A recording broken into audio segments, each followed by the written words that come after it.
කපුලියද්ද ගුරුතුමා කියන්නේ ඊටාම දක්ෂ නර්තන ගුරුවරයෙක්. තමන් ඉගෙනගත්තු කලාව නොමිලම දුප්පත් දරුවන්ට කියලා දෙන්නේ හරිම ආසාවකින්. ගුරුතුමාගේ කලායතනයේ තියෙන්නේ පන්සලේ ධර්මශාලාව. අද තමයි මේ අවුරුද්දට අලුතෙන් ළමයි බාර ගන්න දවස. හාමිනේ මං එහෙනම් පන්සල පැත්තට යනවා කියලා ගුරුතුමා වෙනදට වඩා ටිකක් වේලා හිම පන්සලට ගියා. අලුත් ළමයි තවම නැතත් කලින් අවුරුද්දේ ළමයි නම් ඇවිත් හිටියා. පන්තියේ දක්ෂම ළමයා උනේ මිහිර. මිහිර දක්ෂයි වගේම ටිකක් උද්දච්චයි. ගමේ ග්‍රාම සේවකගේ පුතා වුණ මිහිර හිටියේ අප්පොච්චගේ නිලයේ ඔළුවට අරගෙන. අනේ දරුවනේ එන්න ඇතුළට. කලායතනයේට අලුත් වුණාට මේ දන්න අඳුන දරුවෝ නෙමෙයි කියමින් අලුතෙන් දරුවන් කීප දෙනෙක්ම ආදරෙන් පිළිගන්න ගමන් ගුරුතුමා එහෙම කීවා. ආරම්භක වෙලාවට ගුරුතුමා පන්තිය පටන් ගත්තා. නැටුම් කලාව ගැන දරුවන්ට හඳුන්වා දෙමින් සිටින ගුරුතුමා සර් අර බලන්නකෝ මිහිරගේ හඬට හැරී බැලුවාම දුටු දෙයින් දරුවන් තරමටම නොවුනත් ගුරුතුමාත් ටිකක් විතර පුදුම වුණා. අවුරුදු 15ක හෝ 16ක කොළු ගැටියෙක් එයාගේ අම්මගේ අතින් අල්ලගෙන ධර්මශාලාවේ පැත්තකට ඇවිදගෙන ආවා. සමා වෙන්න ගුරුතුමා ටිකක් සුණංගු වුණා. අපි එහා ගමේ නෙවෙයි. කොළු ගැටයාගේ අම්මා කීවේ හති දදා. සුණංගු වුණාට නම් ගැටලුවක් නෑ. ඒත් මෙච්චර දුර ගෙවාගෙන ආවේ මේ කලායතනයේටද? මං කොහොමද මේ දරුවා පන්තියට ගන්නෙ? ගුරුතුමා කොළු ගැටයව පන්තියට ගන්න එක ප්‍රතික්ෂේප කළේ මේ දරුවාගේ ඇස් දෙකම අන්ධ වූ නිසා. අනේ ගුරුතුමා ඔබතුමා ගැන අපිට කීවේ පන්සලේ හාමුදුරුවෝ. එදා ඉඳන් මගේ කොල්ලා අඬනවා ගුරුතුමාගේ පන්තියට එන්න ඕනේ කියලා. කොළු ගැටයාගේ අම්මා බැගෑපත් වුණා. අනේ ගුරුතුමනි මං නටන්න ආසයි. ඒ නැතත් මට පුළුවන් කවි කියන්න. කොළු ගැටයා තමන්ගේ කට ඇරියේ ගුරුතුමාගේ අනුකම්පාව අරගෙන හරි පන්තියට ඇතුළත් වෙන්න. කියනවා එහෙනම් හොඳ නිලුම් කවියක්. කීව ගුරුතුමා අලුත් දරුවෝ පන්තියට ඇතුළත් කරගත්තා. හැමෝම ඉස්සරහට ගිය අලුත් දරුවා ලස්සනම කවියක් කීවා. මොකද්ද දරුවාගේ නම? ওই දරුවා ඉන්න. අම්මා යන්න. දරුවා ගැන පැහැදුණු ගුරුතුමා දරුවෝ පන්තියට බාරගත්තා. කොල්ලා තව ටිකක් හදලා ගත්තා නම් ලෝකෙම දිනන්න පුළුවන් වේවි. ගුරුතුමා පැත්තක වාඩි වුණු දරුවා දිහා බලාගෙන හිතුවා. කලායතනයේ ඉගෙන ගන්න අනෙක් ළමයි නම් නිර්මලට කැමතිම නැහැ. ඔව් අන්ත දරුවාගේ නම නිර්මල. නිර්මල නම් කවි කියන්න හරිම දක්ෂයි. ඒ වගේම හරිම නිහතමානී. කාටවත් මුකුත් නොකිය අහිංසකව හිටියා. ඒත් අනිත් ළමයි නිර්මලට හම්බෙන හැම වෙලාවකම මූණිච්චාවට එක එක කතා කිව්වා. පන්තිය පටන් ගන්න කාලේ ඉඳන්ම ගුරුතුමා නිර්මලට හරිම ආදරෙයි. මිහිර නම් නිර්මලට කැමතිම නැහැ. නිර්මල පන්තියට එද්දී සමහරු අන්න ඇස් පේන්නේ නැති එක එනවා කියලා නිර්මලට ඇහෙන්නම හයියෙන් කියවනවා. ගොඩක් වෙලාවට මිහිරගේ යාළුවා තිලිනයි මේ කතාවලට උල්පන්දම් දෙනවා. හයියෙන් hina වෙනවා. ඇස් පේන්නෙත් නැහැ. ඇවිදින්නත් බෑ. හරියට කවුරුත් ළඟ නැතුව මුට පුළුවන් ද බන් නටන්න. හැමදාම ඔය වගේ කතාවක් නිර්මලට ඇහෙන්න ලැබුණා. ඔය අතරේ ගුරුතුමා දවසක් නිර්මලව කවි තරඟයකට යවන්න තීරණය කළා. ඒක පළාත් මට්ටමින් තිබුණ තරඟයක්. මේක දිනලා ආවොත් මගේ කොල්ලට පුළුවන් සමස්ත ලංකා තරඟ වලටත් යන්න. ගුරුතුමා නිර්මලගේ ඔළුව අත ගාලා ආශිර්වාද කළා. තරඟෙට යවුවා. ගුරුතුමා මම දින්නා කෑ ගහමින් පාරේ ඉඳන් අම්මවත් ඇදගෙන දුවන්න බැරි වුණත් ලැබුණු සහතිකේ පදක්කමයි අතේ තියාගෙන සිනහා පිරි මොහොනින් නිර්මල පන්තියට ගොඩ වුණා. අනේ වාසනාවන් මං දැනන් හිටියා උඹ දිනනවග. ගුරුතුමා ආදරෙන් හිස අත ගෑවත් අනිත් ළමයි තනින් තන කසුකුසු ගෑවා. කවි කියන්න කාටද බැරි? ගුරුතුමාටත් දැන් ඌ තමයි හොඳ. මිහිරගේ කේන්තියත් ඉරිසියාවත් ඉහවා ගිහින්. මොකද ගිය පාර කවි තරඟෙට ගියේ මිහිර. ඒත් දිනන්න නම් බැරි වුණා. එදායින් පස්සේ වෙනදා කතා කරලා ළමයින්වත් නිර්මල එක්ක කතා කළේ නැහැ. හැමෝම නිර්මලට ඊර්ෂ්‍යා කළා. කවි කීවට උට පුළුවන් ද අපි වගේ නටන්න? නැට්ටුවෙක් වෙන්න. පොට්ටයා ඉන්න ඕනේ පොට්ටයා විදියට. මිහිර යාළුවට කීවේ නිර්මලගේ ඉස්සරහමයි. මිහිරට උනුනේ නිර්මලගේ හිතරිත් දන්න. මේ අය මට කොහොම සැලකුවත් මං තරහ නැහැ. එයාලා හරිම හොඳයි. මිහිර කියන්නේ ඇත්ත. මං කොහොම හරි නටන්න ඉගෙන ගන්න ඕනි. මං ආසයි ඉගෙන ගන්න. මං ගුරුතුමාට කියනවා නටන්න ඕනි කියලා. මිහිරගේ කතාව ආපු නිර්මල ගෙදර ගිය වෙලේ ඉඳන්ම ඒ ගැන කල්පනා කළා. එදා ඉඳන් නිර්මල හැමදාම නටන්න මහන්සි වුණා. යාළුවෝ නටද්දි එයාලගේ සිලම්බු වල සද්දෙට හොඳට ඇහුම්කන් දුන්න නිර්මල පන්තිය ඉවර වෙලා ගුරුතුමා එක්ක මේ ගැන කතා කළා. ගුරුතුමා හැමදාම පන්ති ඉවර වෙලා නිර්මලට නටන්න පුරුදු කළා. සිලම්බු සද්දෙට බෙර සද්දෙට කන් දුන්නම නැටුම ඉක්මනටම අල්ලගන්න නිර්මලට පුළුවන් වුණා.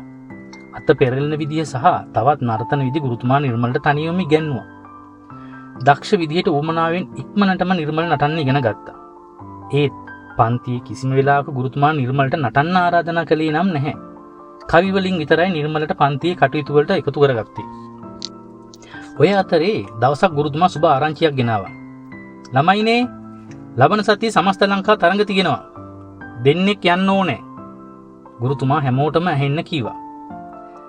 ගිය පාර අපි 3 වෙනි ස්ථානය ගෙනත් දුන්න නිසා මේ පාරත් මිහිර අනිවාර්යෙන් තරඟයට යවන්න ඕනේ. මිහිර ටිකක් ලොකු කමින්. ඔව් සර්, අනිවාර්යෙන්ම ඉතින් කීවා. මේ පාර කවි කියන්න යන්නේ අපේ නිර්මල. ගුරුතුමා කීවාම නිර්මල ගොඩාක් සතුටු වුණා. යකෝ, දැන් මන් නටන්න ඕනේ මේ පොට්ටයාගේ පදයටද? මිහිර ටිකක් හයියෙන් නමුත් ගුරුතුමාට ඇහෙන්නේ නැති වෙන විදිහට කීවා. නිර්මලගේ අම්මා, ගුරුතුමා, මිහිරගේ අම්මා තරඟයට ගියා. මිහිර ඇඳුම් ඇඳගත්තත් හිටියේ ටිකක් අපහසුවෙන් වගේ. මොකද ළමයෝ දඟලන්නේ? ඇඹරි ඉන්න මිහිරගෙන් මිහිරගේ අම්මා ඇහුවා. අනේ අම්මේ, මගේ බඩ ටිකක් රිදෙනවා කියලා මිහිර වැසිකිළියට දීවා. දෙතුන් වතාවක්ම මිහිර ඒ විදියට වැසිකිළියට ගියා. ගුරුතුමා මිහිර ළඟට ඇවිත් මිහිර, මොකද නටන්න පුළුවන් නේද කියලා ඇහුවා. ඔව් ගුරුතුමනි කියලා මූණත් ඇඹුල් කරගෙන මිහිර ආයෙමත් වැසිකිළියට දීවා. මේක හරියන්නේ නෑ දරුවෝ. අදට කමක් නෑ. ඊගාව පාර තරඟයට නටමු. මිහිර, ඇඳුම් ටික ගලවන්නකෝ. ගුරුතුමා මිහිරට ස්ථීර හඬකින් කීවා. අනේ ගුරුතුමා. මිහිර අඬන්න පටන් ගත්තේ. ගුරුතුමා ඇඳුම් ටිකක් තරන් නිර්මලට ඇඳෙව්වා. ඊළඟට තිබුණේ කපුලියද්ද කලායතනයේ අවස්ථාව කියලා දන්න ගුරුතුමා අවස්ථාවට අනුකූලව නිර්මලව සූදානම් කරලා ඉදිරියට යවුවා. බෙර සද්දේ තාලම් පොටේ සද්දේ අනුව කවි කියමින් නිර්මල ලස්සන නටන්න ගත්තේ ප්‍රේක්ෂකාගාරේ පුදුමයට පත් කරමින්. හරිම ලස්සන නටමු නිර්මලට ගානක්වත් තිබුණේ. මේක තරඟයක් කියලාවත්. මිහිරටත් හරිම පුදුමයි. අඬම වැසිකිළියට දුවන ගමන් මිහිර නිර්මලගේ නැටුමත් බැලුවා. හැමෝම බලන් හිටියේ වේලාව ලං වුණා. විනිශ්චය දෙන්න නිවේදකයා වේදිකාවට ආවා. මේ අතරේ අනේ අම්මේ, මට ගෙදර යන්න නම් බෑ කියලා මිහිර ආයෙමත් අඬන්න පටන් ගත්තා. ඇයි මිහිර, මොකද්ද ගැටලුව? දැන් බඩ රිදෙන්නේ නෑ නේද? ගුරුතුමා මිහිර ළඟට ඇවිත් ඇහුවා. අනේ නෑ ගුරුතුමා, අද තරඟයේ දිනලා આવොත් අප්පච්චි මට බයිසිකලයක් අරන් දෙනවා කිව්වා කියමින් මිහිර එකි ගහ ඇඬුවා. ඒක බලාගමු පස්සේ ගුරුතුමා කීවා. නිර්මලටත් මේ කතාව ඇහුණා. නිවේදකයා වේදිකාවට පැමිණ විනිශ්චය ලබා දුන්නා. මෙවර ජයග්‍රහණයේ කපුලියද්ද කලායතනයේ නිර්මල. ගුරුතුමාට හරිම සතුටුයි. කිසිම දවසක මිහිර ප්‍රථම ස්ථානය අරන් තිබුණේ නැහැ. මිහිර, එන්න යමු, අපි සහතිකේ ගමු ඔයාගේ. නිර්මල අම්මා එක්ක මිහිර ළඟට ගිහින් මිහිරට කතා කළා. මගේ සහතිකේ? මිහිර පුදුම වුණා. ඔව්, එන්න යමු. ඔයා නිසානේ මම නැටුවේ. නිර්මල කීවා. මිහිරට තමන් ගැන ලැජ්ජ හිතුණා. කීව කතා මතක් වුණා. මිහිර නිර්මලගේ අතින් අල්ලන් වේදිකාවට නැග්ගා. සහතිකේ කුසලානයි මිහිර අතින් ගත්තා. මිහිර නිර්මලගේ අතේ අල්ලගෙනම තමයි ඒක ගත්තේ. නිවේදකයා නිර්මලට මයික්‍රොෆෝනය දුන්නා. ඔයා කොහොමද මේක කළේ? ඔයාට සතුටු ඇති. ඒ සතුට වචන වලට පෙරලමු දැන්. මිහිර නිර්මලව අල්ලගෙනම හිටියා. ඇත්තටම මට ගොඩාක් සතුටුයි. ගුරුතුමා තමයි මට නටන්න කියලා දුන්නේ. ඉතින් ගුරුතුමාට මුලින්ම ස්තුති කරන්න ඕනේ. ඊළඟට මේ ඉන්න මගේ හොඳම යාළුවා. මෙයා නිසා තමයි මං අද නැටුවේ. කවි කියන්න විතරක් හිතන් කලායතනයට ආපු මට නටන්න ආසාව ඇති කරලා නටන්න පාදහුරු කළේ මේ මගේ යාළුවා. මං නටන්න පටන් ගත්තේ මිහිර නටද්දි එයාගේ සිලම්බු වල සද්දේ අහලා. ඉතින් ඇත්තටම මගේ නෙවෙයි මේ කුසලානේ, මගේ යාළුවාගේ. එයා තමයි නටන්න ආවේ. ඒත් එයාට අසනීප වුණා. ඒ නිසායි මම එයා වෙනුවෙන් නැටුවේ. ඉතින් මට පුළුවන් වුණා යාළුවාගේ ජයග්‍රහණය එයාට අරන් දෙන්න. කතාව ඉවර වෙලා මයික්‍රොෆෝනේ නිවේදකයා අතර දුන්නු මිහිර නිර්මලව බදාගත්තේ හැඬු කඳුලින්.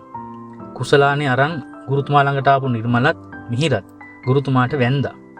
ආදරෙන් දෙදෙනාම දිහා බලාගෙන ගුරුතුමා හිස අත ගෑවා. ඔයාවක ගිහින් අප්පච්චිට කියලා බයිසිකලයක් ගන්න. නිර්මල කීවේ නිහතමානීව. අනේ නිර්මල මට සමාවයන්.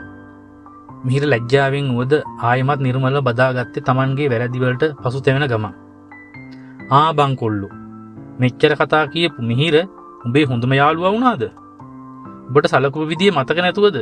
ගුරුතුමා නිර්මලගෙන් ඇහුවා. ගුරුතුමනි මං ලෝකෙ දිහා බලන්නේ ඇස් දෙකෙන් නෙමෙයි හදවතින්. නිර්මල එහෙම කිව්වා. නිර්මලගේ වචන ටික මිහිරගේ හදවතේ අදටත් දෝංකාර දෙනවා.